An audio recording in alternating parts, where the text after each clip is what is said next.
자, 저희 수업하도록 합시다. 이제 국세기본법 본격적으로 가서 이제 정리를 좀 할게요. 여러분 시험에서 이제 국세기본법이 출제가 됩니다. 그러면 저희 수업은 항상 이렇게 진행을 해요. 그리고 파이널 특강도 이렇게 진행하는 게 사실 맞습니다. 그래서 여러분 이제 국세기본법을 딱 펼치시면, 그치? 목차부터 이제 전체적으로 펼치셔야 됩니다. 그러면 총론에 대한 부분은 제가 뺄게요. 방금 전에 설명을 했으니까. 국세기본법 총칙에 대한 부분을 정리를 하셔야 됩니다. 그리고 그 다음에 이제 주제가 뭐예요? 국세 부과의 원칙에 대한 부분입니다. 그치? 그러면 랩 나오듯이 이제 이런 부분들이 여러분들 머릿속에서 또 입으로도 나와야 됩니다. 그리고 3장이 뭐가 될까요?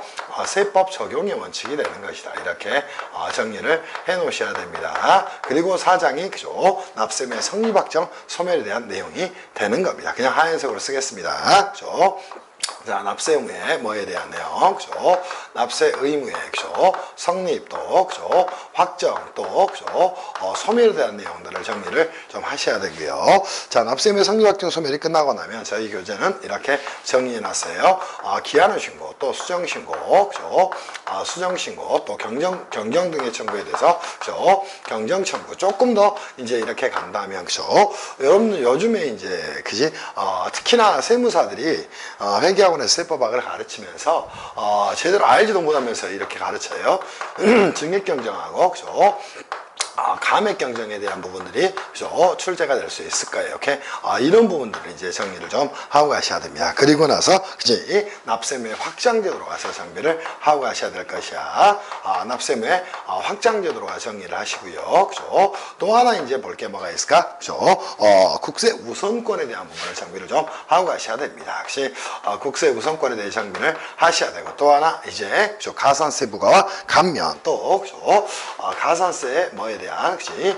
부과와 뭐에 대한 감면에 대한 내용을 정리를 하셔야 되고, 그 다음 이제 주제로 정리하셔야 될 게 국세 환급금하고 그죠? 또 환급 가산금에 대해서 그죠? 정비를 좀 해 놓으셔야 될 겁니다. 그리고 나서 그치? 정리할 내용이 있다면 국세 불복에 대한 내용을 정비를 좀 하셔야 될까. 그리고 마지막으로 이제 정리할 게 있다면 납세자의 그치? 권리 보호에 대한 내용, 그치? 또 보칙에 대한 내용들을 정리하셔야 돼요. 이 납세 권리 보호는 다시 크게 나눈다면 두 개로 나눌 수가 있겠죠. 세무조사에 관한 내용하고, 또 과세전 적부심에 대한 것이 과세전 적부심사제도에 대한 내용을 그죠?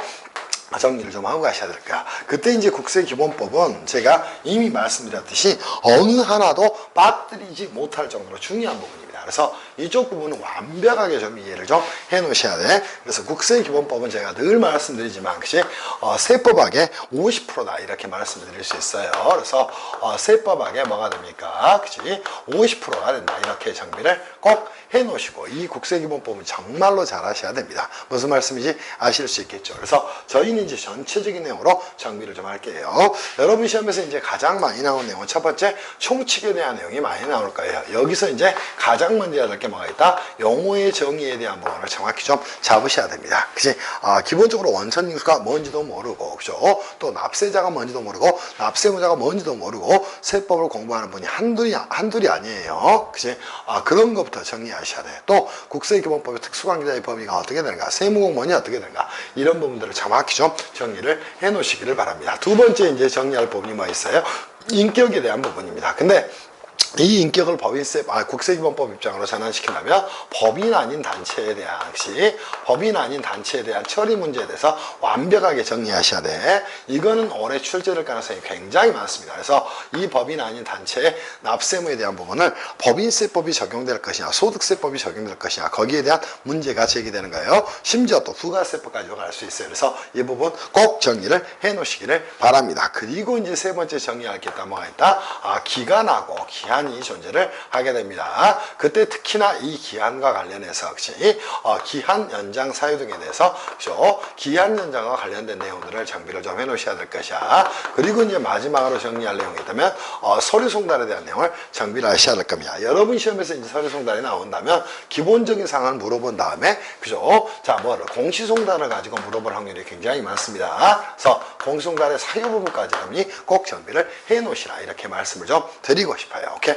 당연히 이때 이제 가장 중요한 내용은 법인 아닌 단체에 대한 혹시 우리 국세기본법의 처리 방법에 대한 부분을 정리를 좀 꼭 해놓으셔야 될 것이야. 그렇게 정리하셔야 됩니다. 그리고 이 기한 연장에 대한 부분은 실제로 시험에 세법학에서 나오기는 쉽지 않아요. 1차용이 되겠죠. 그래서 신고 납부 기한을 모두 연장하는 게 원칙이지만 납부 기한만 연장하는 경우에 대한 부분도 정리하셔야 돼. 그리고 이 서류 송달은 뭐 있다? 교부 송달, 또 우편 송달, 또 전자 송달, 공시 송달이 있지만 혹시 예외적으로 교부 송달의 예외 사유로 유치 송달을 허용하고 있다. 이런 부분들을 정리를 좀 해놓으시라 이렇게 말씀을 드려요. 그죠? 그리고 이제 국세부과의 원칙은 직접적으로 시험에 나오진 않더라도 그죠? 자, 여기서 이제 주된 초점 뭐가 있을까?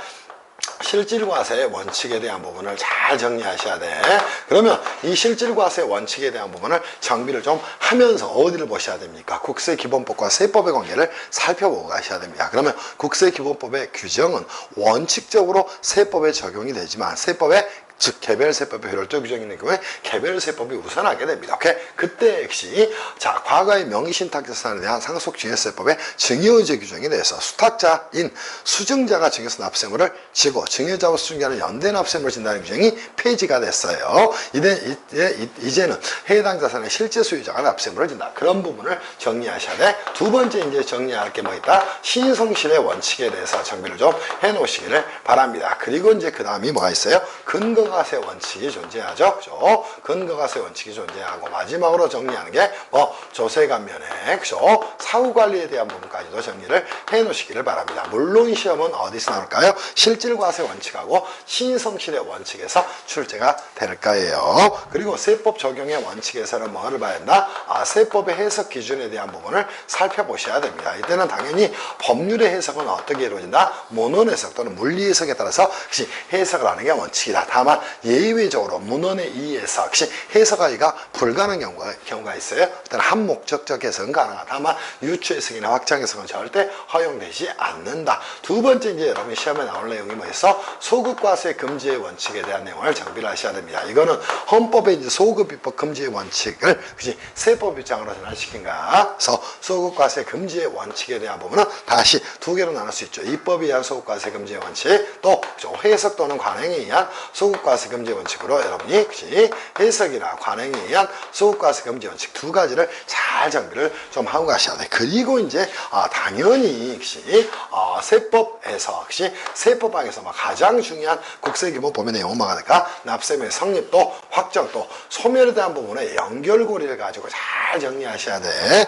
납세의 성립 시기가 뭔지도 모르고 성립이 뭔지도 모르고 확정이 뭔지도 모르고 세법을 공부한다. 어이가 없는 일이 될 수밖에 없어요. 특히나 여러분 시험에서는 성립에 대한 부분하고 확정에 대한 부분 또 소멸에 대한 부분의 기본적 개념을 여러분이 정리하셔야 돼. 특히 이제 소멸을 가지고 여러분 시험을 출제한다면 납세의 소멸 사유는 뭐 있어? 납부 또 충당 또 부가의 취소 국세부가제척기한 만료 국세징수권 소멸시 완성에 대한 내용이 존재합니다. 그때 국세부가제척기간하고 그죠?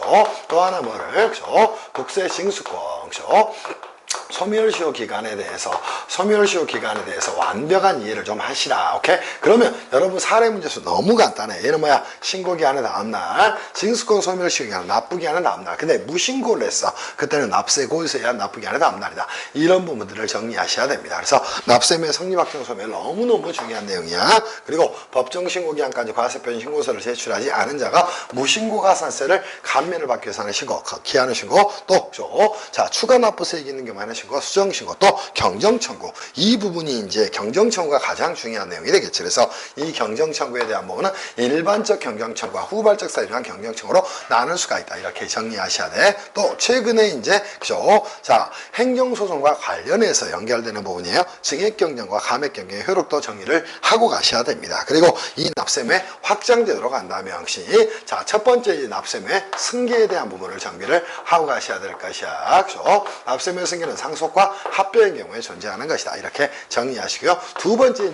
정리할 부분이 있다면 연대 납세무에 대한 내용을 정비를 하고 가셔야 될 것이야. 그리고 세 번째 정리할 부분이 2차 납세 의무에 대해서 정비를 해 놓으셔야 됩니다. 이때도 이제 2차 납세무로 4개가 존재해요. 1, 2, 3, 또 4 이렇게 4개가 존재하는데 충분히 정리할 수 있어요.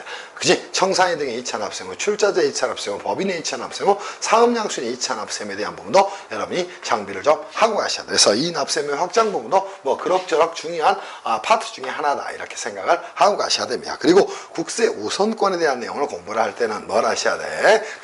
항상 자 국세 징수법에 따라 매각 절차에 있어서 매각 대금의 배분 순위를 따지는 것이다 이렇게 정리하셔야 돼. 매각 대금의 그죠? 배분 순위를 따지는 부분 중에 하나입니다. 이 부분도 이제 2019년도에 개정돼서 들어온 내용이 있죠. 자, 항상 이때는 역시 여러분이 그죠? 두 가지를 비교를 하고 가셔야 됩니다. 국세무하고 법정기일하고 그죠? 또 하나는 뭐예요? 그죠? 담보 설정일에 대한 부분을 정리를 하고 가셔야 돼. 이때 담보 설정일의 개념은 확정일자를 받은 대항력을 갖췄다면 이 확정일자도 그죠? 담보 설정일과 똑같은 내용이 된다. 그래서 국세 법정기일하고 담보 설정일을 비교하면서 역시 무조건적으로 여기서는 뭘 해야 됩니까? 사례 문제에 여러분이 대비를 하고 가셔야 됩니다. 그리고 특히나 이 국세 법정기일에 대해서 완벽하게 정리를 좀 해 놓으셔야 될 것이야. 무슨 말씀인지 이해할 수 있겠지. 그리고 이제 작년에 시험에 출제했던 이건 뭐 문제도 아니지. 가산세 부과 감면에 대한 내용 뭐죠? 가산세는 무엇이다? 세법에 따른 산출세액의 가산을 징수하는 겁니다. 뭘 위해서? 그치? 세법에 따른 성실한 납세 명령을 위해서. 그래서 뭐 이거는 랩하고 1분이면 끝나겠지. 그치? 가산세는 국세 별개 세목이다. 그치? 국세를 감면하는 경우에도 가산세는 감면한 국세에 포함되지 않는다. 국세가 마이너스가 되는 경우에도 가산세는 별도로 부과할 수 있다. 또 가산세 불복과 국세 불복은 별개 절차다. 이런 것들을 정리하시고 가산세는 마다 세법에 따라 행정상 제재 일종이다. 그러니까 행정벌이다. 이런 것들을 정리를 해 놓으시면 되겠죠. 그리고 이 국세 환급금 부분은 정말 중요한 내용이에요. 그렇죠? 그래서 여러분들 국세 환급금에 대한 내용은 어디하고 연결됩니까? 이 경정청과 연결되는 내용이야. 그래서 이 국세 환급금, 환급 가산금에 대한 부분은 경정청과 연결해서 반드시 정리를 좀 하고 가셔야 됩니다. 특히나 여러분이 이 환급금에 대한 부분을 정리하셔야 돼. 이것도 그죠? 환급금에 대한 뭐를 환급을 받지 못한 경우에 권리구제 절차와 관련해서 정리를 좀 하고 가셔야 됩니다. 그래서 환급금의 발생 원인을 여러분이 잘 정비를 하면서 정리하셔야 돼. 발생 원인은 뭐가 있다? 과오납금과 환급세액이 존재를 하게 된다. 이러면서 이제 이 부분들을 정리하셔야 돼. 과오납금은 다시 과납금과 오납금으로 나눌 수 있다. 이러면서 정비를 좀 해가시길 바랍니다. 그리고 국세불복은 행정심판 전치주의다. 그러면서 이거는 세법학에서 나올 주제는 아니에요. 오케이? 그러니까 국세불복에 대한 부분은 넘어가셔도 되고요. 자, 납세자의 권리보호에 대한 내용도 매년 출제될 수 있는 내용 중에 하나죠. 그래서 세무조사에 관련된 내용과 과세는 적부심사에 관련된 내용은 정확히 좀 잡아놓고 여러분이 정비를 하시라 이렇게 말씀을 좀 드려요. 자, 사실은 이렇게만 해도 여러분들 끝난 내용 중에 하나예요. 그래서 국세기본법 무조건 여러분이 이거를 보고 가셔야 됩니다. 간단하게만 우리가 정리한다면 제1장에 그죠? 1장의 총칙에서 제2장이죠. 여러분 교재를 보면 아마 제2장일 거예요. 2장의 총칙에 대한 내용을 정비를 하면서 항상 목차 잡고 하시라고. 그래서 제2장으로 가서 그죠? 다시 한번 가도록 합니다. 국세기본법 그죠? 어디로 가서 총칙으로 가서 정리를 좀 하겠습니다. 이때 이제 여러분이 책을 잘 보셔야 될 건 총칙에서 가장 먼저 정리할 것마다 정확히 용어를 정의해야 됩니다. 그리고 여러분은 오로지 실제위원하고 답안지를 통해서만 소통하는 거예요. 그래서 용어 정의 정확히 좀 하시면서 정리하셔야 돼. 특히나 납세자와 납세무자의 구별, 또 원천징수제도가 무엇인지, 또 체납천비가 무엇인지, 또 특수관계인의 범위가 어떻게 되는지 이 부분들을 정리하셔야 돼. 두 번째 이제 정리할 게 있다면 뭐가 있다? 혹시 국세기본법과 개별세법의 관계에 대한 여러분들 교재 보시면 그죠? 자, 보도록 할게요. 어디시? 자, 8페이지에 있는 박스, 개별세법 규정이 우선적이 되는 경우, 이 부분들을 꼭 정리하셔야 돼. 국세기본법과 뭐에 대한 관계, 개별세법의 관계에 대해서, 개별세법의 관계에 대해서 정확히 좀 정리를 하시면서, 혹시 특히나 어디를 보셔야 됩니까? 개별세법의 특례 규정을 꼭 정리를 좀 하고 가셔야 돼. 그래서 실질과세 원칙에 대한 예외로 과거에 뭐가 있었지만, 상속증여세법 명의신탁재산에 대한 증여제가 있었지만, 이제는 없어요. 그럼 상속증여세법의 명의신탁계산에 대해서 해당 자산의 실제 소유자가 납세물을 진다. 그리고 명의수탁자는 물적 납세물을 진다. 그 부분을 반드시 정리를 하고 가셔야 돼. 그래서 이거는 개별세법을 전부 아우르는 내용이니까 주제 자체를 여러분이 꼭 정리를 하고 가셔야 됩니다. 그러면 첫 번째, 실질과세 원칙에 대한 예외시, 예외 규정은 현실적으로 거의 존재하지 않는다고 보면 됩니다. 근데 법인세법의 대표자 상해처분, 이거는 실질과세 원칙의 예외인가 하는 논란이 좀 있을 수 있어요. 그래서 그 부분들 정리를 좀 하시기를 바랍니다. 그리고 두 번째 뭐 있나요? 국세기본법의 연대납세무에 대한 연대납세무에 대한 특례 규정을 정리를 하셔야 되겠죠. 그러면 소득세법에 공동사업에 대한 특례 규정이 있다. 이런 부분들을 안고 가시면서 공부를 하셔야 돼요. 왜냐하면 여기서 너무너무 많이 출제되니까. 또 하나 국세기본법에 뭐가 있나? 양도담보자에 물적납세무가 있다는 것이야. 여기에 대한 특례로 어디가 있다? 자, 부가가치세법에 수탁자의 물적납세무하고, 자, 부가세법의 수탁자의 물적납세무하고 상속증여세법에 수탁자의 물적납세무에 대한 내용도 반드시 정리를 좀 해놓으셔야 됩니다. 그리고 이제 또 하나 정리할 게 있다면 후발적 사유로 인한 후발적 사유로 경정청구에 대한 내용을 정리를 하셔야 돼. 그러면 후발적 사유로 인한 경정청구의 사유를 정확히 아셔야 되고, 날부터 3개월 내에 뭐 할 수 있다? 경정을 청구할 수 있다. 그런데 자, 여기에 대한 특례 규정이 어디 존재하나? 상속증여세법의 후발적 사유로 인한 경정청구는 날부터 6개월 내에 하는 것이다. 이렇게 정리를 해놓고 하셔야 됩니다. 또 하나 이제 정리할 게 있다. 뭐가 있어요? 국세 환급금에 대한 특례가 존재를 하게 됩니다. 뭐 있나? 부가세법에 조기환급에 대한 특례가 있다. 이 부분들을 꼭 정리하셔야 돼. 그리고 나머지 국세 불복에 대한 내용 자, 국세 불복은 필요적전 취지야. 그러나 지방세 불복은 임의적전 취지가 한다. 그래서 다른 건 모르더라도 이 6개 개별세법의 특례 규정은 가장 여러분이 정리해야 돼. 그럼 이 개별세법의 특례 규정이 있는 경우에는 개별세법이 많다. 국세기본법에 개별세법이 많다. 우선 적용된다. 이렇게 정비를 해 놓으시기를 바랍니다. 무슨 말씀인지 이해할 수 있겠죠. 자, 그리고 이제 세 번째 여러분이 봐야 될 게 뭐예요? 법인 아닌 단체에 대한 처리 문제에 대해서 정리를 좀 하고 가셔야 됩니다. 그럼 법인 아닌 단체에서 두 개로 여러분이 셀을 만들면 되겠죠. 하나는 뭐가 있다? 당연법인 의제단체가 있다. 또 하나가 뭐가 존재한다? 승인법인 의제단체가 존재한다. 자, 이때 이제 가장 중요한 변수는 뭐가 됩니까? 자, 위에 당연법인 의제단체는 뭐 할 필요가 없다는가? 승인을 받을 필요가 없다는 거예요. 그에 반해 승인법인 의제단체는 관할 세무상의 승인을 받아야 되는 것이다. 이렇게 정리하셔야 돼. 자, 당연법인 의제단체나 승인법인 의제단체가 되면 당연히 법인세법에서는 법인세법이 적용이 되는 것이고, 이때는 뭐로? 비영리 내국법인으로 취급이 되는 겁니다. 그러니까 각 사무소득에 대한 법인세 납세무와 청산소득에 대한 법인세 납세무를 준다. 이렇게 정리하시면 되겠지. 그리고 이때 승인을 받지 못했다는 겁니다. 그러면 자, 이때는 이제 따지고 하셔야 됩니다. 승인을 받지 못한 경우에는 이익 분배 방법 뭐가 있다. 분배 방법이나 뭐가 있다는 것이야. 비율이 있다는 겁니다. 오케이? 그러면 뭐가 돼요? 소득세법의 공동사업이 되는 것이야. 소득세법이 뭐가 되는 것이고, 공동사업이 되는 것이고, 공동사업이 되는 것이고, 이게 없다면 뭐가 된다? 일거주자 등이 돼서 당연히 소득세 납세물을 그 단체가 독립적으로 준다. 그래서 교회라든가 종중이라든가 이런 사례 문제를 가지고 여기서 낼 수 있다는 것이야. 무슨 말씀인지 이해할 수 있겠지. 그리고 이제 또 하나 정리할 게 뭐 있어? 기한 연장과 관련된 내용을 정리를 하셔야 됩니다. 그래서 기한 연장에 있어서 내용에 대한 부분하고 기한 연장의 최대 기간에 대한 내용하고, 또 납부 기한만 연장되는 경우 이런 부분들을 정리하시고요. 마지막으로 또 하나 정리할 게 있다면 서류 송달에 대한 부분 정리하셔야 돼. 서류 송달은 크게 뭐가 있다? 교부 송달. 두 번째 뭐 있다? 교부 송달. 두 번째 뭐 있다? 우편 송달. 세 번째 뭐가 존재한다? 전자 송달. 또 네 번째 뭐가 있다? 공시 송달. 이런 것들이 존재를 하게 됩니다. 교부 송달의 대체 방법으로 뭐 또 두고 있다? 송달 받을 장소에 서류를 두고 올 수 있는데 걔를 유치 송달이다. 이렇게 이야기를 하게 됩니다. 이런 부분을 여러분이 총칙 규정에서 정리를 해 놓으시면 될 거야. 아시겠지? 끝. 그리고 나서 이제 2장으로 넘어가서 정리할 부분이 어떤 부분이 있나 한번 살펴보도록 하시죠. 할만하죠? 이 정도 해야지 세법학을 하는 것이지 답안지를 어떻게 쓰겠어.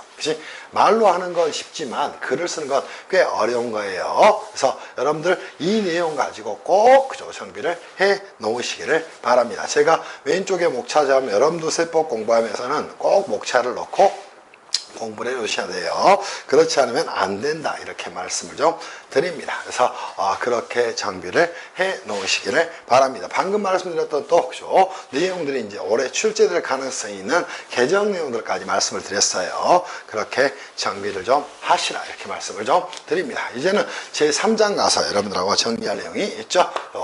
제3장은 뭐가 됩니까? 국세 부과의 원칙이 되는 겁니다. 그러면 국세 부과의 원칙에서 정비할 부분 딱 정리를 한번 해봅시다. 자, 이때 이제 부과라는 말에 대해서 정확히 정리하셔야 돼. 국세를 부과한다는 건 과세관청의 행정행위를 하는 걸 말한다. 그러면 국세를 부과한다는 건 결정, 경정, 그 밖에 필요한 처분을 하는 것을 말한다. 그때 지켜야 될 원칙을 말하는 겁니다. 이 국세 부과의 원칙에서 가장 중요한 말은 부과예요. 그러면 결정, 또 경정, 또 그 밖에 필요한 처분을 하는 것을 뭐라고 이야기한다? 처분을 하는 것을 국세 부과라고 이야기합니다. 그럼 부과권은 뭐가 될까? 결정, 또 경정, 또 그 밖에 필요한 처분을 과세관청이 할 수 있는 권리를 말한다. 이렇게 정의를 해 놓으시면 되겠지. 국세 부과의 원칙에서 이제 잡아야 될 게 뭐가 있다? 첫 번째, 실질과세 원칙에 대한 내용을 정리하셔야 돼.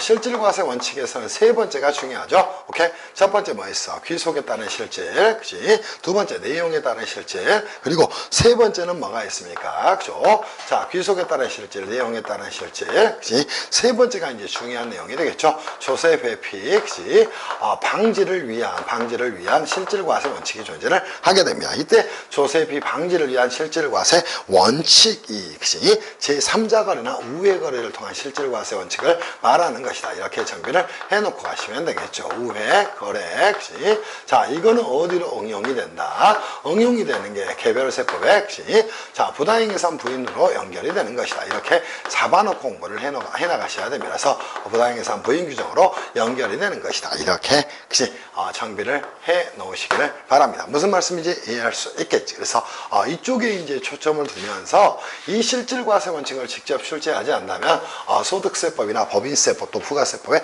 부당행위상 부인 규정을 가지고 출제하는 거예요. 두 번째 뭐를 정리하셔야 돼?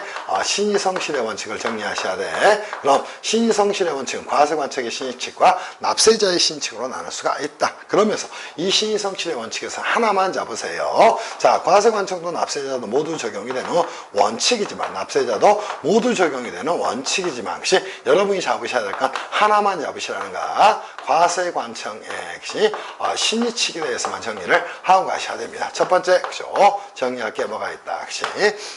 과세관청의 공적인 견해 표명이 있었다. 그 공적 견해 표명을 납세하는 신뢰했다. 신뢰의 기책 사유가 없다. 근데 과세관청이 당초의 견해 표명에 반하는 표명을 했다. 그로써 납세의 신뢰액이 침해했다. 그러면 서로 배신하지 말자는 원칙이야. 그때 과세관청이 신의칙을 위반하게 되면 당연히 과세부는 무효가 된다. 이렇게 정비해 놓으시기를 바래요.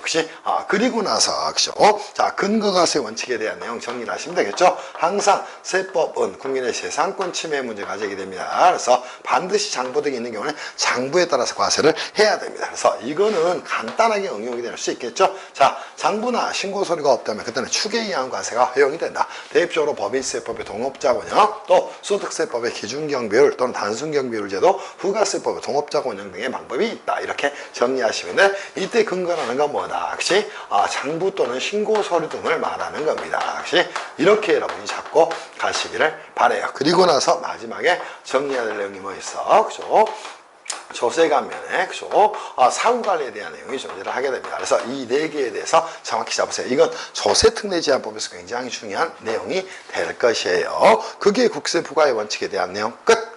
이렇게 잡아 놓으시기를 바랍니다. 그리고 이제 우리가 제4장에 간다면 자, 세법 적용의 원칙에 대해서 정리를 해 놓으셔야 되겠죠. 이때도 이제 잡아야 될 것, 세법의 입법은 누가 하는 것이다. 세법에 있어서 당연히 입법은 자, 어디서 하는 것이다. 국회에서 하는 겁니다. 그리고 그 적용을 하는 걸 뭐라고 이야기해요? 과세.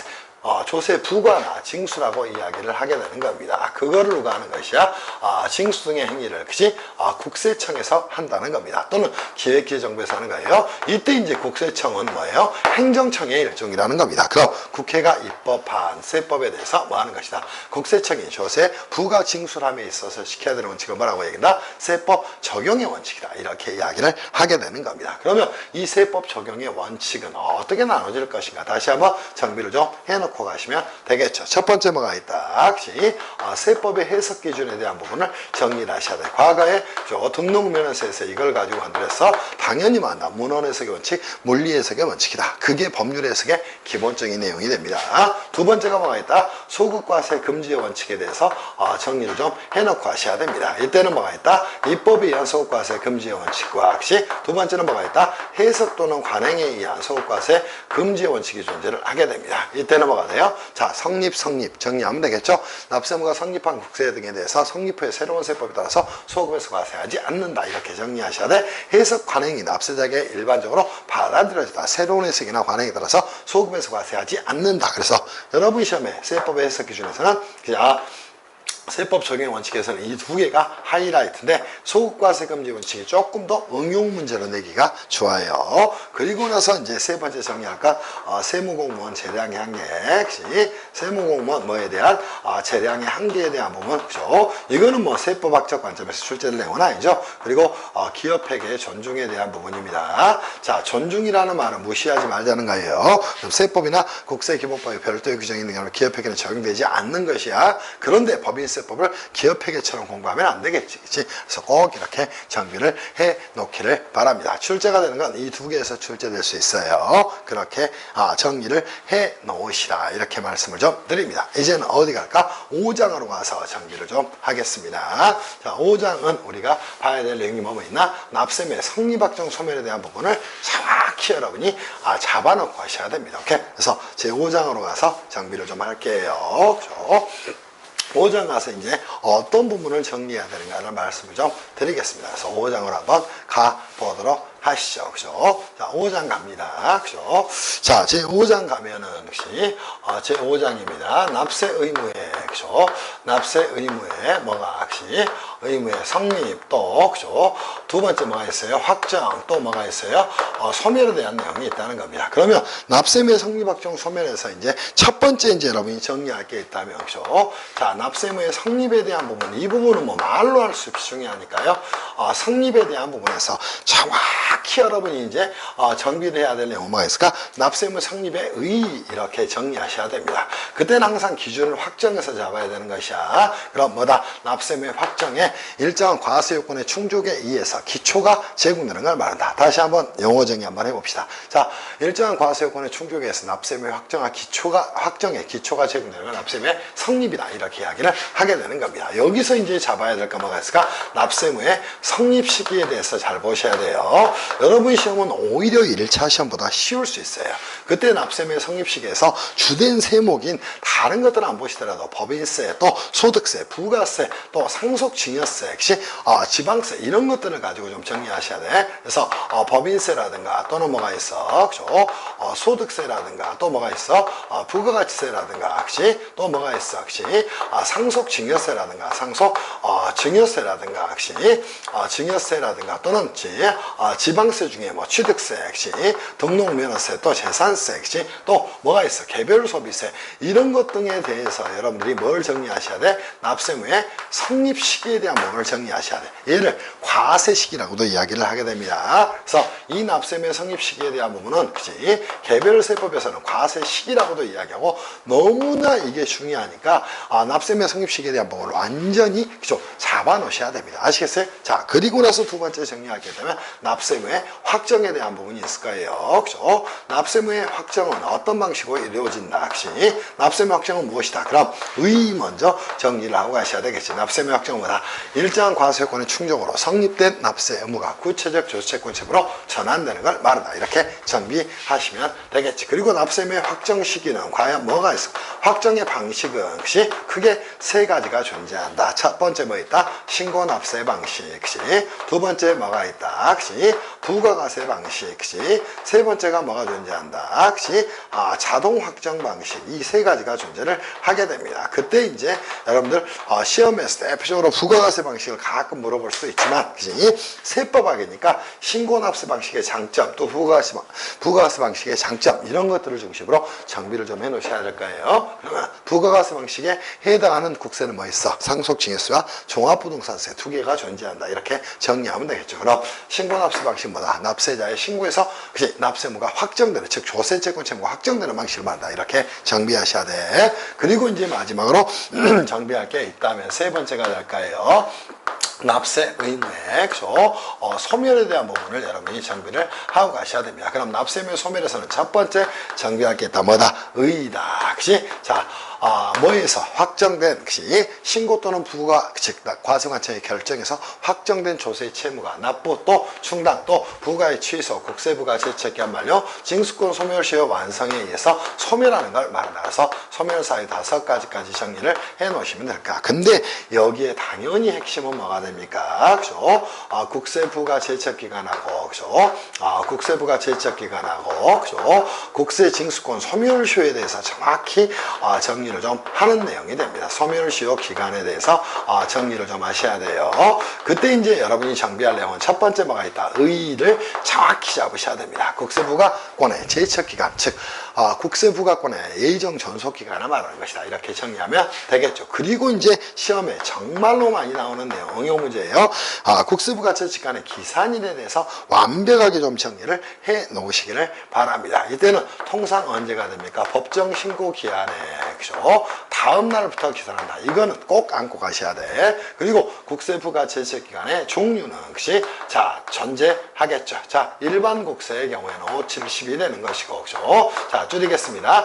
상증세의 경우는 10, 15가 되는 것이고, 상증세의 경우는 뭐 특례 제척기간도 또 하나 존재를 하게 되는 것이고, 그죠? 자, 국외 상속재산, 국외 증여재산이에요. 그죠? 또 제3자 명의의 재산은 실명재산, 전환 이런 것들이야. 또 하나 뭐가 존재한다. 특례 제척기간이 존재한다. 이렇게 여러분들이 잡아 놓으시기를 바랍니다. 무슨 말씀인지 이해할 수 있겠지. 이것들을 정리하셔야 돼. 그리고 국세징수권 소멸 시간은 무엇이다. 의의에 대해서 정리하셔야 됩니다. 여기서도 이제 중요한 게 뭐가 될까? 기산일이에요. 당연히 그죠? 국세징수권 소멸 시의 기산일은, 자 보세요. 국세부가 제척기간은 법정 신고 기한의 다음 날부터 기산을 하는 것이야. 그러나 국세징수권 소멸 시효 기간의 기산일은 언제가 한다? 납부 기한의 다음 날이 되는 것이야. 그죠? 그러면 신고를 했다면 신고 납부 기한의 다음 날이 되지만, 자, 신고를 하지 않았다는 겁니다. 그러면 뭐야? 고지서에 의한 납부 기한의 다음 날이 된다. 이게 이제 여러분 시험에 너무나, 그죠? 응용이 많이 돼서 출제가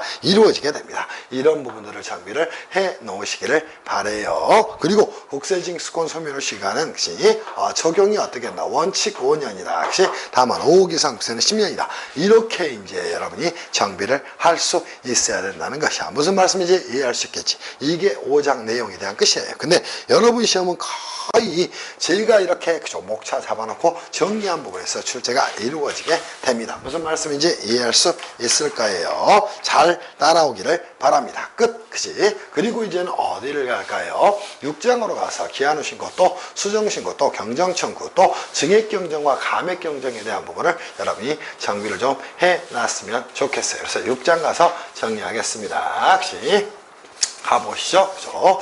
자, 6장 갑시다. 제 6장 가서 정비할 부분이 있다면, 그죠? 자, 뭐가 있을까요? 6장은 자, 기한 후 신고, 그죠? 또 뭐가 존재하나? 수정 신고, 그죠?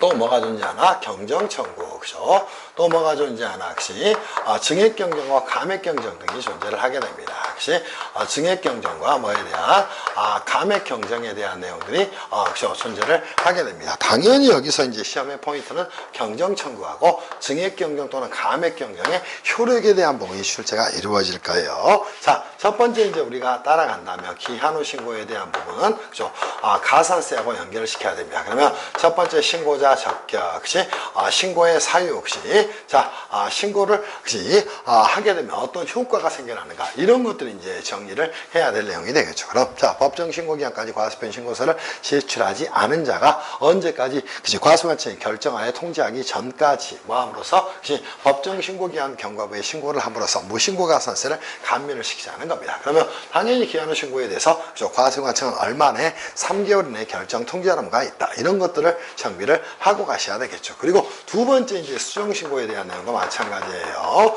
수정신고에 대한 내용도 첫 번째 이제 여러분이 볼 것마다 신고자 적격에 대한 부분을 보셔야 되겠죠. 이거는 당초에 신고는 돼 있는 사항이라는 겁니다. 그거를 수정해서 신고를 하는 경우를 말하는 것이다. 이렇게 정비를 하고 가셔야 돼요. 그럼 법정 신고기한까지 과세표 신고서를 제출한 자가 할 수 있는 것이다. 두 번째 역시 수정 신고의 사유는 뭐가 됩니까? 자, 한마디로 정리하자면 추가 납부세액이 있는 경우다. 납부세액이 있는 경우다. 그럼 당초에 역시 과세표 신고세에 기된 금액이 세법에 따라 신고해야 될 금액에 미달한 뜻. 이렇게 환급세액에 대한 신고가 세법에 따라서 역시 환급 신고를 해야 될 금액보다 많은 경우다. 이렇게 정리를 하고 가셔야 됩니다. 그리고 수정 신고를 하게 되면 역시 효과가 생겨나게 됩니다. 어떤 효과가 생겨나게 될까요? 그죠? 당연히 신고 납세 방식에 있어 납세의 확정력이 생긴다. 그리고 그죠? 과소 신고 가산세를 감면을 해주게 된다. 2년 이내에 하면 되겠죠. 그래서 기한의 신고는 얼마 내에 6월 이내에 해야 효과가 있는 것이고요. 수정 신고는 얼마 내에 2년 이내에 해야 효과가 있는 것이다. 이렇게 잡아놓고 가시라는 거예요. 그리고 이제 세 번째 여러분 시험에 나올 만한 게 뭐 있어? 그죠? 경정 청구에 대한 내용이 나올 수가 있겠죠. 경정 청구 다시 두 개로 나눌 수 있겠죠. 하나는 뭐 있다? 일반적 경정 청구와 두 번째는 뭐 있다? 후발적 사유로 인한 경정 청구 두 개로 나눌 수가 있다. 이렇게 정리하셔야 돼. 그럼 일반적 경정 청구에 대한 내용을 먼저 가서 그죠? 자, 저 프레임처럼 정리하셔야 됩니다. 첫 번째 신고자는 누구다? 역시 신고자 적격에 대한 내용 정리하셔야 돼. 역시 두 번째 정리할 게 뭐 있다? 역시 언제까지 할 수 있을 것인가? 역시 청구 기한에 대한 부분 정리를 하셔야 됩니다. 역시 법정 신고 기한으로부터 5년 이내에 할 수 있겠죠. 그리고 국세부가 제출기간이 만료하기 전까지 할 수 있는 것이다. 5년 이내에 할 수 있는 것이다. 오케이? 다만 중간에 뭐를 받게 되면 증액경정들을 받게 되면 90일 내에 할 수 있는 것이다. 정리하면 되겠죠. 세 번째 청구의 사유에 대해서 정리하시면 돼요. 이거는 뭐가 발생하는 경우다? 환급세액이 발생하는 경우다. 이렇게 정리를 해놓고 하셔야 됩니다. 그리고 이거는 청구가 되다 보니까 과세관청은 뭘 해야 돼요? 그죠? 2개월 이내에 결정 통지할 의무를 부담을 하게 되는 겁니다. 이게 이제 일반적 경정 청구에 대한 내용이 되는 것이다. 그래서 청구를 받는 날부터 2개월 내에 뭐 하는 것이다. 역시 결정 통지를 할 의무를 부담하게 된다. 그리고 나서 또 하나가 존재하는 게 뭐 있어요? 후발적 사유로 인한 것이 자 뭐가 존재하다? 경정 청구가 존재를 하게 됩니다. 그때 후발적 사유로 인한 경정 청구는 나머지 똑같아요. 오케이? 자, 다만 신고자 적격이 달라지겠죠. 그죠? 신고자 적격은 어떻게 된다? 당초에 과세표준 신고서를 법정 신고기한까지 신고를 한 자도 할 수 있지만 과세관청으로부터 결정을 받은 자도 할 수 있다는 겁니다. 무슨 말씀인지 이해할 수 있겠지. 자, 언제까지 청구할 수 있다? 신고자가 아니라 청구자가 되겠죠. 이때는 청구자로 바꿔주세요. 그냥 저는 쓸게요. 청구기한은 언제까지다? 안날부터 3개월 이내가 되는 것이다. 여기서 핵심이 당연히 후발적 사유가 되는 겁니다. 역시 당초에 최초의 신고 결정에서 확정된 세액이 역시 자 소송에서 다른 것으로 확정 판결이 나는 경우 상호 합의 절차에서 다른 것으로 확정 판결이 나는 경우 과세관청의 경정에 의해서 역시 다른 자에게 귀속이 되는 경우 또 기간 귀속에 잘못이 있는 경우 또 법정 신고 기한 경고와 계약 해제권 행사 역시 관청의 인허가 취소 이런 것들이 뭐한다 후발적 사유로 인한 역시 경정 청구가 됩니다. 그 중에 이제 역시 해제권 행사에 의해서 해제가 되거나 해제권 행사에 의해서 그죠? 해제가 되거나 또는 해제가 되거나 굉장히 중요한 내용이죠. 부득이한 사유로 부득이한 그죠? 자, 사유로 뭐가 된 경우 그죠? 자 무효나 역시 자 뭐가 된 경우 취소 등이 있는 경우다. 이렇게 이제 여러분이 잡아 놓으셔야 됩니다. 이거를 가지고 이제 문제를 출제하는 경우가 굉장히 많아요. 그러면 얼마 적용 효과 역시 청구일부터 얼마 내에 역시 2개월 이내에 결정 통지하는 의무가 있다. 이렇게 정비를 하고 가시기 바랍니다. 그리고 나서 IV로 간다면 그죠? 증액경정하고 그죠? 또는 감액경정에 대한 부분을 여러분이 정리를 하고 가셔야 되겠죠? 자, 이것도 뭐다? 국세기본법의 일반적 경정 청구와도 연결되는 내용이다. 그러면 여러분이 먼저 정리할 게 뭐 있다? 증액경정의 효력에 대해서 먼저 정리를 하고 가셔야 됩니다. 두 번째 뭐 있다? 역시 감액경정의 효력에 대한 국세기본법의 전부터 정리하셔야 됩니다. 당초 확정된 세액을 증가시키는 경정은 당초 확정된 세액에 대한 권리무에 영향을 미치지 않는다. 정리하셔야 되겠지. 당초 확정된 세액을 감수시키는 경정은 당초 확정된 세액에 대한 권리의무 외에 나머지 권리의무에는 영향을 미치지 않는다. 그러면서 얘네들이 어떤 거가 될 것인가. 자, 감액경제 효력에 대해서 의의를 먼저 이제 두 개 다 의의를 정리하셔야 돼요. 그런 다음에 뭐가 됩니까? 국세기본법에 따른 국세 불복과의 관련성에 대해서 여러분이 정리하셔야 돼. 또 하나 정리할 게 있다면 행정소송과의 관련성에 대해서 여러분이 정리를 좀 해놓으시면 될 거예요. 이게 여러분이 보셔야 될 제6장의 핵심 기한후신고 또 수정신고 또 경정 등의 청구에 대한 내용이다. 이렇게 정비를 해 놓으시기를 바랍니다. 무슨 말씀인지 이해할 수 있겠지. 그래서 6장 끝. 이제는 이제 실장 가서 여러분이 정리할 내용이 있다면 항상 목차 이 정도는 잡고 가야 돼요. 그죠? 그렇게 정리를 좀 하도록 합시다. 7장 가서 정리할 내용 뭐 있어? 그죠? 자, 납세무의 확장제도가 존재하겠죠? 이것도 뭐 길게 가서 볼 내용도 아니에요. 조문 잘 보고 이해 좀 했다면 이거는 껌이야, 껌. 오케이. 그래서 7장도 간단하게 좀 정리하겠습니다. 제7장에서 납세무에 뭐가 존재합니까? 그죠? 납세무의 확장제도가 존재를 하게 됩니다. 이거 셀 잡아서 3개로 끝내버리겠습니다. 납세무의 확장에서 첫 번째 내용이 뭐가 있다? 납세무의 승계에 관한 내용이 존재를 하게 된다는 겁니다. 그럼 첫 번째 납세무의 승계에서 승계 동그라미 하나 쳐놓으시면 되겠죠. 뭐 있다? 상속 합병이 있다. 그럼 피상속인 또 피합병법인에게 부과되거나 납부할 국세 등은 상속이나 합병으로 인해서 합병법인 또는 상속인에게 뭐 한다? 당연히 부과되거나 납부할 국세 등이 승계된다. 이렇게 정리하셔야 돼. 두 번째, 오히려 여러분이 시험에 1차 때도 2차 때도 나올 만한 내용이 연대납세무에 대한 내용을 잘 정리를 하셔야 됩니다. 그럼 연대납세무에 대해서 여러분이 뭘 정리하셔야 돼? 의의에 대해서 정리하셔야 돼. 그리고 이게 뭔지를 보면서 구상권까지 여러분이 정리를 하셔야 돼요. 그리고 연대납세무에 대한 국세기본법의 뭐를 규정을 정비를 하고 가셔야 돼요. 그러면 국세기본법에서 나온다. 공유물, 또 공동사업, 또 분할 또는 분할합병, 또 채무자 발생 파산에 관한 법률에 따라서 신회사를 설립하는 경우에는 뭐한다? 연대납세무를 진다. 이렇게 정비를 해 놓으시면 되겠죠. 또 하나 이제 정리할 게 있다면 뭐가 있어요? 그죠? 연대납세무에 대한 개별세법에, 그죠? 특례 규정에 대해서 반드시 정리하셔야 돼. 대표적으로 뭐 있다? 소득세법에, 그죠? 소득세법에 뭐에 대한 공동사업에 대해서는 연대납세무에 적용이 되지 않는다는 겁니다. 오케이? 그래서 여기까지 여러분이 정리하고 가셔야 돼. 그리고 이제 정리할 또 하나의 내용이 있다. 뭐가 있다? 제2차 납세무에 대해서 정비해 놓으세요. 제2차 납세무라는 건 가장 중요한 내용이 뭐에 기인하는 것이다? 보충성에 기인하는 것이다. 그러면 주된 납세자가 납세무를 이행하지 못하는 경우에 한해서 작동이 되는 것이다. 이렇게 정비를 하고 가셔야 됩니다. 2차 납세무의 내용은 크게 4가지가 존재하죠. 첫 번째 뭐 존재한다?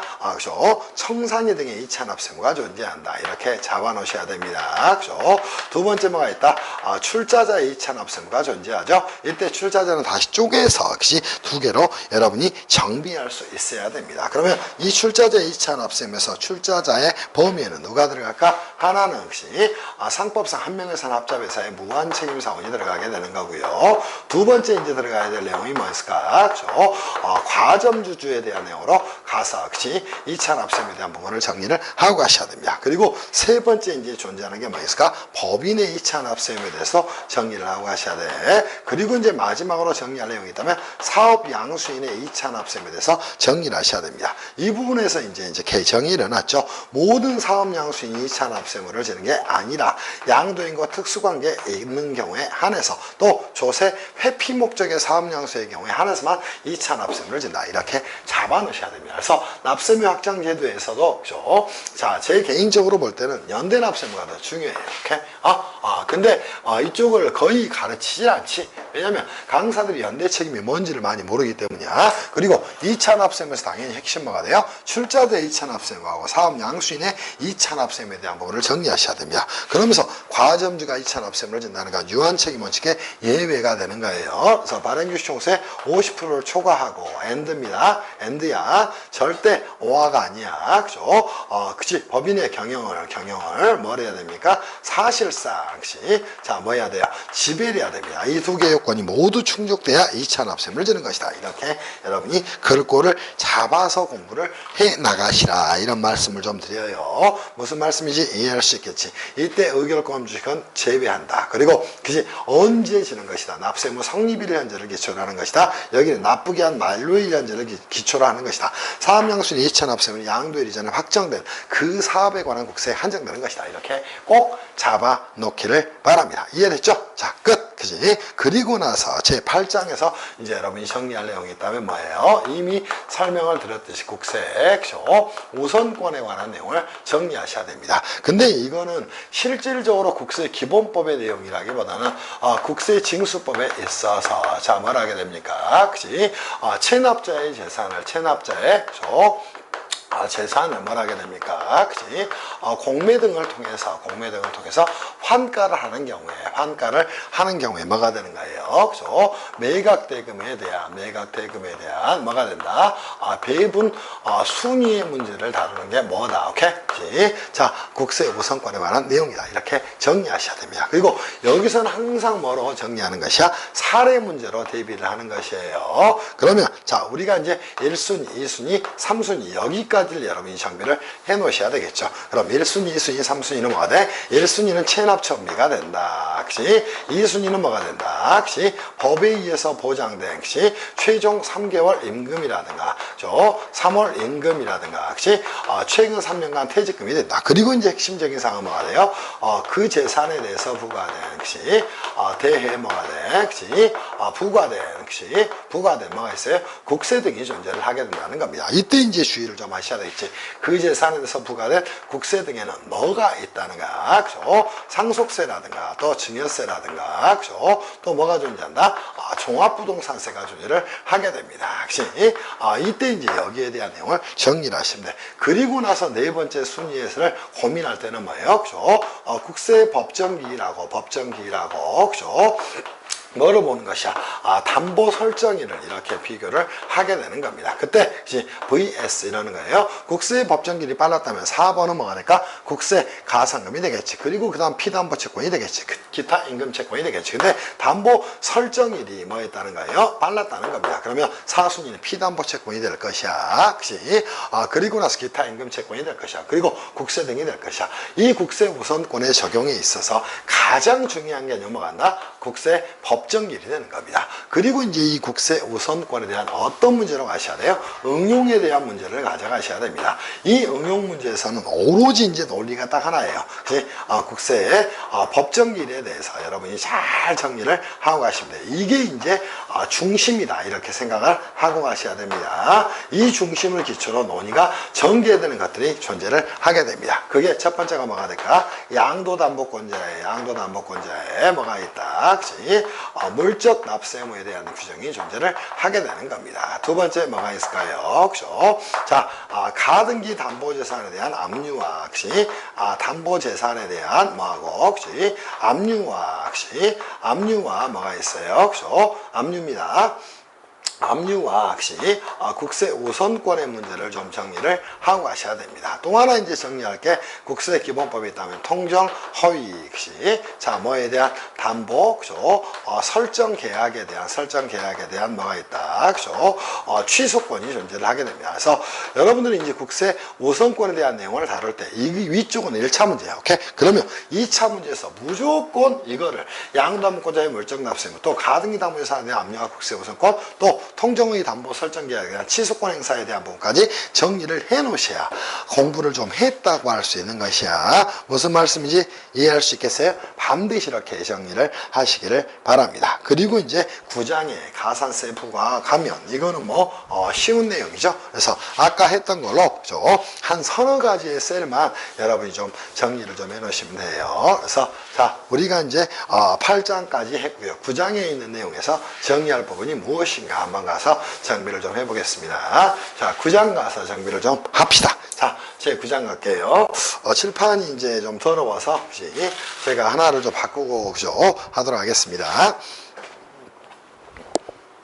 그죠? 자, 어디를 가서요? 저희 이제 9장 가서 정리합시다. 작년에 이제 가산세 부과가 가면 이쪽이 출제가 됐지만 너무나 쉬운 문제죠. 변호사가 이제 회생이나 파산 업무를 했어요. 그래서 파산 관제인 등으로 일을 했는데 계속 반복적이었죠. 근데 기타 소득으로 신고를 한 것이죠. 근데 소득세에서 기타 소득이 되려면 일시 우발적 소득이어야 되는데 혹시 변호사의 파산관계인 등으로 인한 수입은 계속 반복했다는 거야. 그러니까 당연히 사업소득으로 전환하면서 가산세를 부과한 거예요. 거기에 대한 문제는 이제 정리를 했던 겁니다. 그래서 9장에 있는 내용은 너무 간단하죠. 그래서 제9장에 가산세에 자 뭐에 대한 부과와 감면에 대한 내용을 정리를 할 때는 첫 번째 가산세 일반에 대한 내용을 먼저 정리를 좀 하고 하셔야 됩니다. 그럼 가산세 일반에서 정리할 부분은 뭐가 있다? 가산세가 무엇인가? 두 번째는 뭐다? 법적 성격이 또는 법적 성질이 무엇인가? 그러면서 이제 기타 가산세와 국세와의 관계에 대한 내용, 가산세 법적 성질이 무엇인가? 그러면서 가산세와 국세의 관계 등에 대해서 좀 정리를 해 놓으시면 될 겁니다. 두 번째 이제 정리할 건 뭐 있어요? 이 가산세에 대한 국세기본법의 가산세의 종류에 대해서 여러분이 정리를 해 놓으셔야 됩니다. 그러면 가산세는 뭐가 있을까? 국세기본법의 4개의 가산세는 개별세법에도 전부 다 적용이 되는 것이에요. 그럼 무신고가산세, 두 번째 과소신고가산세, 세 번째 납부불성실가산세, 네 번째 원천징수납부 등 불성실가산세가 있다. 이렇게 정리하셔야 돼. 또 하나 이제 정리할 게 있다면 뭐가 있어? 가산세 면제에 대한 내용들을 정리를 하고 가셔야 됩니다. 면제 사유에는 뭐가 있다? 이거는 부과하지 않는 걸 말합니다. 첫 번째, 정당한 납세무자가 납세무를 이행하지 못하는데 정당한 사유가 있거나, 또 하나는 뭐예요? 기한 연장 사유가 있는 경우다. 이렇게 여러분이 잡아 놓으셔야 됩니다. 오케이? 자, 그리고 나서 가산세에 뭐에 대한 내용? 감면에 대한 내용을 다시 한번 정리를 좀 해 놓으면 되겠죠. 가산세의 감면은 크게 4가지 경우에서 나겠다. 첫 번째, 기한 후 신고. 두 번째, 수정신고. 세 번째, 뭐가 있어요? 과세인 적부심사 통지 결정지연에 따른 가산세에 가면, 네 번째는 뭐 있다? 1개월 이내 조기협력 등을 하는 경우에 가산세에 가면, 이렇게 이제 여러분이 정비를 할 수 있다면 거의 완벽하게 정리가 되지 않을까 싶어요. 9장 끝. 그래서 이렇게 목 찾았고 정리를 해 놓으시길 바래요. 그리고 이제 10장으로 간다면 우리가 정리할 내용이 있어요. 국세 환급금하고 다시 한번 환급금하고 국세 환급 가산금에 대해서 좀 잘 정리를 해 놓으셔야 됩니다. 여기서 이제 가장 중요한 건 첫 번째가 뭐가 될까요? 국세 환급금에 대한 내용을 잘 정리를 하셔야 돼. 오케이? 그럼 국세 환급금에서 여러분이 정리할 건 뭐다? 의의에 대해서 정리하셔야 됩니다. 누가? 납세자가 과세관청으로부터 반환받을 금액을 받는다. 오케이? 그럼 환급금의 발생 원인을 정확히 정리하셔야 돼. 발생 원인에는 뭐가 있다? 첫 번째, 과오납금이 하나 존재하고요. 두 번째 존재하는 게 뭐예요? 환급세액이라는 게 존재를 하게 됩니다. 그치? 과오납금은 다시 뭐로 나눌 수 있을까?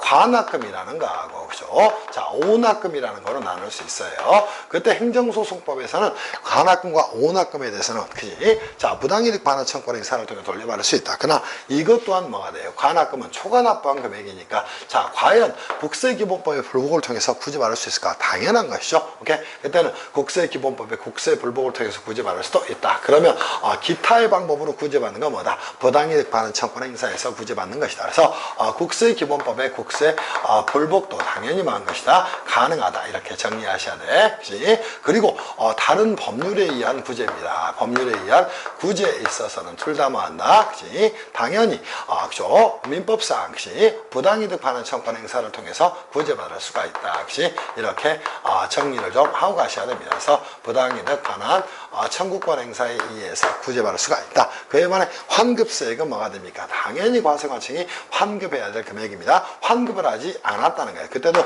국세불복을 통해서 필요한 처벌을 받지 못한 거가 되니까 반환받을 수 있을 거예요. 근데 이 다른 법률에 의한 구제에서는 이때는 행정소송법상 뭐에 의해서 당사자 소송에 의한 방법에 의해서 이걸 할 수가 있다. 이렇게 정리를 해 놓기를 바랍니다. 그리고 이제 이거를 정리를 했다면 거의 끝난 내용이 돼요. 그럼 관악금에 대해서는 보세요. 역시 자, 과세관청에 대해서 역시 환급의 역시 기초가 되는 사실에 대한 환급 결정이 있어야 됩니다. 그러니까 이 관악금 부분은 또 하나의 구제 방법이 있다면 뭐가 있을까? 국세기본법의 경정 청구를 통해서도 구제를 할 수 있어요. 이러한 논리적 프로세스를 여러분이 이해를 좀 하고 가셔야 됩니다. 아시겠지? 자, 그리고 이제 두 번째 정리할 내용이 있다. 뭐가 있다? 국세 환급 가산금에 대해서 정리하세요. 자, 뭐가 된다? 환급금에 더하여 지급할 이자 요소가 되는 것이다. 이렇게 잡아놓기를 바랍니다. 그래서 환급 가산금의 정의에 대한 내용은 당연히 정리하셔야 되겠죠. 그리고 법적 성질은 뭐가 된다? 연체이자의 성격을 갖는다. 역시 그리고 이제 여기서는 핵심적인 사항이 뭐가 됩니까? 기산일이 되는 거예요. 그래서 언제서부터 국세 환급 가산금에 시작을 할 것인가? 이 문제가 이제 굉장히 중요한 내용이다. 이렇게 정비를 해 놓으시기를 바랍니다. 무슨 말씀인지 이해할 수 있겠지? 끝. 그지? 그리고 이제 10장 갔더니 뭐가 나왔어? 그지? 10장까지 했고 11장 갔더니 국세 불복 절차에 대해서 정리를 좀 했습니다. 그래서 이 국세 불복 절차 부분은 여러분 시험에 2차 시험에 나올 내용은 전혀 아니에요. 그래서 현재까지 역시 한 번도 출제한 적이 없어요. 그래서 국세 불복 절차를 공부할 때도 여러분이 국세 불복 절차의 계략적인 개관에 대한 부분을 좀 정리하셔야 됩니다. 오케이? 그러면 개관에서 이제 우리가 뭐다? 그죠?